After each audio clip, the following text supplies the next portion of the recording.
Okay, so here's a quick little video demonstration of how to use pricing parts to set a minimum or maximum pay time or any other changes to a specific part number or account code. So we can use in VAST Maintenance what's called pricing parts.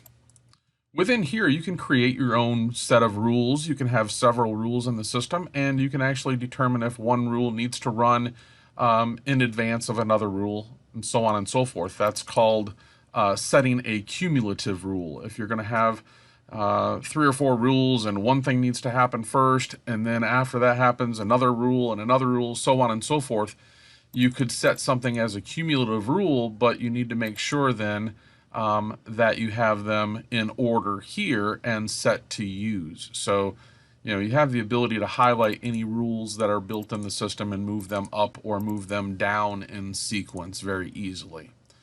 In this demonstration, I'm going to add a new rule, and I'm going to call this air filter labor at 0.1. And again, that's just a label. And in my case, I know that the account code for air filters is equal to 96046. I'll just type in the account code. Now, if I also wanted to do this just for a specific brand of air filters, I could do that by selecting a manufacturer and saying that the manufacturer is equal to any of the different manufacturers on the list. In this case, that's not necessary, but again, I could also say the part number is equal to or not equal to or greater than, and so on and so forth, if you were looking for maybe just air filters that begin with an AF code or something like that. So you've got a lot of functionality here as far as being able to narrow down just the products that you're interested in making a change to. In this case, again, I want to say if it's account code 96046, which should just be an air filter, I'm going to come down to the bottom of the screen here where it says adjust selling price. Now, I don't want to change the selling part price of the air filter, and I don't want to adjust the selling labor, or maybe you do.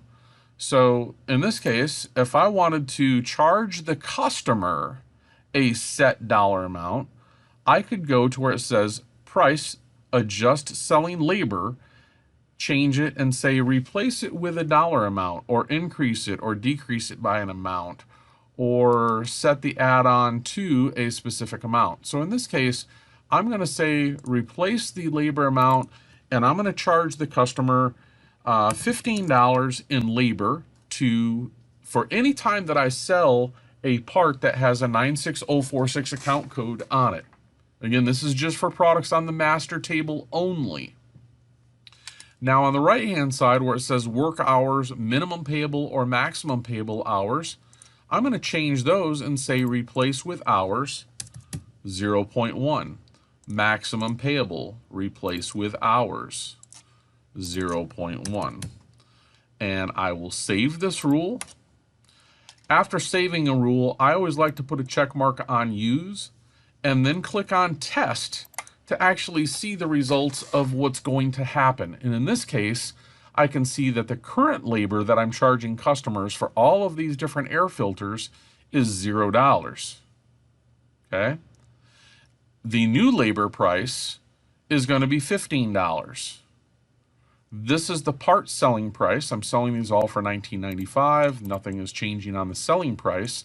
But as you can see, it's going to try to attempt to put $15 in labor against all of these different air filters. Okay? The current part cost and the new part cost. Well, I didn't change any of the settings on the part cost, so those are being left alone. However, if I scroll to the right, I can see the current pay hours and the new pay hours. So pay hours currently at 0, new is going to be 0.1, max 0, and now 0.1. So what I'm going to do is I'm just going to make note of one of these part numbers, a PA45F. PA45F.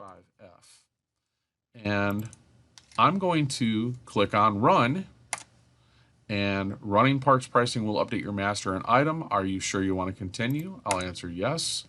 And just that quickly, I just updated 267 rows on my master table and it's updating my item table accordingly. In a moment here, it'll be completed, and there we go.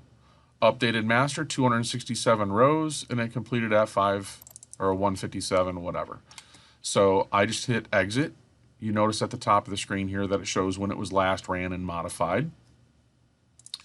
And I am simply going to go into VAST Point of Sale right now, into an open work order, and apply that filter number to this ticket, PA45F, PA45F, and tab. You see here it charged $19.95 in parts, $15 on the labor, and if I click on Technician, you see that it calculated on that air filter line a 0.10 hours labor payable. So even if I change the labor on that to $150 or whatever, again, the maximum that that tech is going to get is the 0.1 because of the settings that I just built that with. So I can hit done and back out of there.